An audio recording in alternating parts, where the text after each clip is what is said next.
Hi, my name is Saad Sultan. I'm the Executive Director of Pharmacy at the Cleveland Clinic, Abu Dhabi.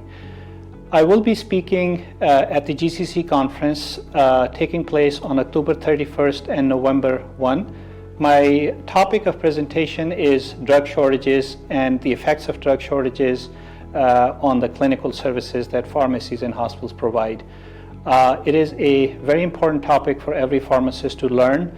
It is something that has impacted the pharmacy operation and clinical provision of our services to patients worldwide.